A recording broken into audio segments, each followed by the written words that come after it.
In this vlog, I'm going to be talking about what I think is the best method to plan a workout split for yourself. Keep in mind, I'm not recommending this to powerlifters, CrossFitters, or specialized athletes. The methods I'm suggesting to use are for the person who wants to build an aesthetic, strong, and proportionate physique. It's the style of training and methods I use, so take it for what it's worth, but it has produced positive results for me over the years. Here are 5 tips to plan your workout split. 1. Look in the mirror and be honest with yourself. This does not mean to criticize yourself and go into a negative mental spiral. It's very easy to develop body dysmorphia when you start working out a lot, so that's something we want to do our absolute best to avoid by maintaining a healthy self-image when it comes to our physique. What I'm meaning is for you to look at your physique in the mirror and be honest with yourself about what areas of your body that actually need improvement, while giving yourself grace and patience as you take the necessary steps to make those changes. For example, you could have a muscularly developed upper body with underdeveloped legs. So that means your legs are a weak point. I use that example because that was me for a very long time, and I can speak from experience. I was the newbie gym bro that only hit upper body when I first started training, and I developed a physique that reflected my lack of training legs. To be blunt, I was top heavy and my legs needed serious work. So what did I do? I adjusted my training split accordingly to start building my legs. Because I hadn't been training legs at all, I started with adding in 1 leg day a week. As my legs started to develop and I felt like I was ready to do so, I increased my leg training sessions to twice per week. I've now been hitting legs twice a week for the past several years, and finally, I feel my body is proportionate. I hope by my example, I just gave you my honest assessment of my physique in the mirror, gave you an idea of what I mean by being honest with yourself about your physique. We all have strong points and we all have weak points. It's what we do with and about them that will make the real difference in the long run. You may already be muscularly proportionate, so when you look in the mirror, you may realize you need to cut body fat or put more muscle on your frame. Each of those adjustments to your physique may require adjustments to your training style, but almost definitely require adjustments to your eating habits. So we'll talk about that next. 2. Adjust your diet to support your goals. Let's start with the basics. If you look in the mirror and feel that you need to lose body fat, then you need to eat healthy foods and a caloric deficit. If you look in the mirror and feel you need to put on more size, then you need to eat healthy foods and a caloric surplus.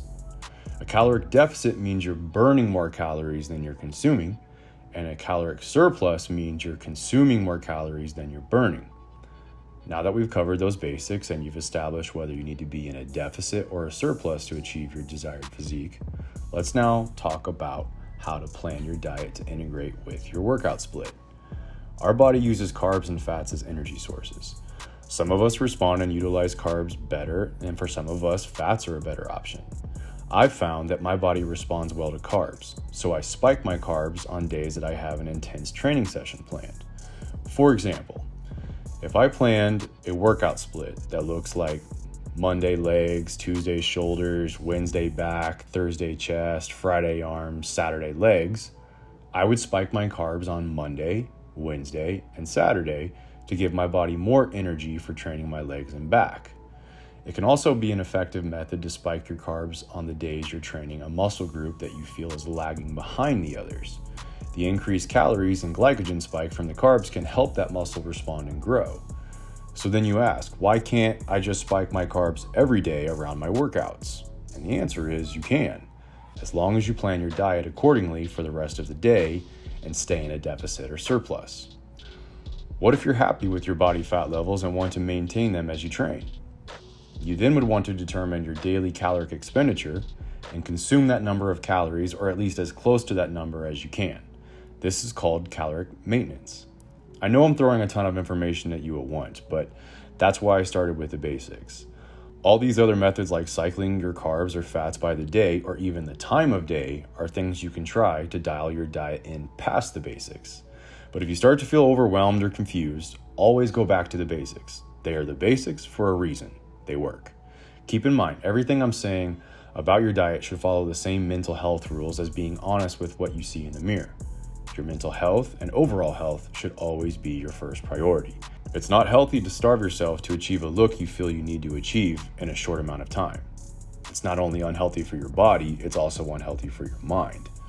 Give yourself grace and patience as you hold yourself accountable to following the proper healthy diet to support your training split. Make adjustments as you learn more about what your body responds to the best as you prioritize your overall health. This is not a sprint, it's a marathon. The key is consistency over time. Pick a time of day to train and stick with it. If you have the luxury of determining your own schedule on a daily basis, I wouldn't get in the habit of just deciding to work out when you feel like it. I would pick a time of day and stick to it.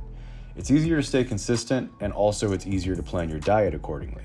If you work full-time or have a schedule that requires you to train around a set schedule, then this already takes care of itself for you.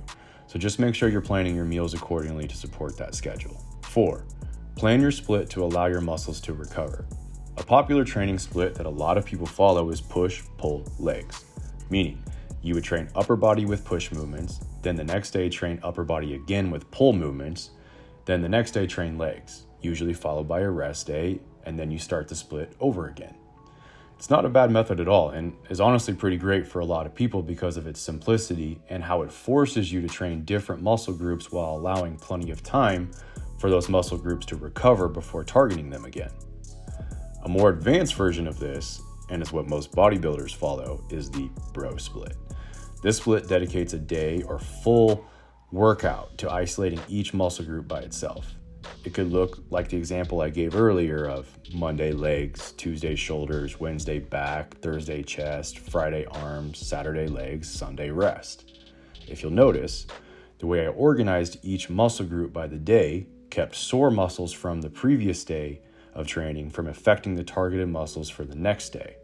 For example, sore legs from training them on Monday shouldn't affect or hinder training your shoulders on Tuesday. Sore shoulders from Tuesday shouldn't affect or hinder training back on Wednesday, and so on. Plus, by the time you get to training legs again on Saturday, your legs have had 4 full days to rest and recover before targeting them again. This has been a proven method for building a muscular aesthetic physique over time because of the isolation work for each muscle and the ample rest time before targeting the same muscle again. Can you see how you could plan your split to work on your weak points using a similar schedule? Maybe instead of scheduling legs twice a week, you need to schedule shoulders, chest, or back twice a week. Or maybe the push-pull leg split is perfect for you because you already have a proportionate physique. That's the point of this. Try the different methods and splits to build what works the best for you. 5. Self-care. I've already referenced mental health a few times, and that's for a reason.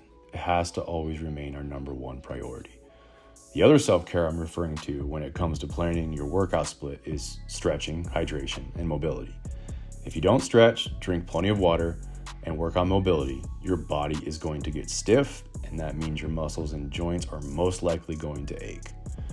Proper stretching, hydration, and mobility work is essential to keep your body functioning at a high level.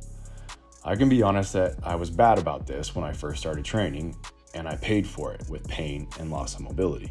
I now do resistance band work for static warm-ups before my workouts, drink a gallon of water every day, and I stretch every single morning. My body is finally feeling much better, and I wish I would have made these adjustments much sooner. I have less pains, aches, and my recovery time has improved. A proper workout split that allows you to not only achieve awesome results, but actually sustain those results includes a proper self-care routine. Stretch, hydrate, rest, train, eat, repeat. Build your split, make adjustments as you stay consistent. Stay lifted.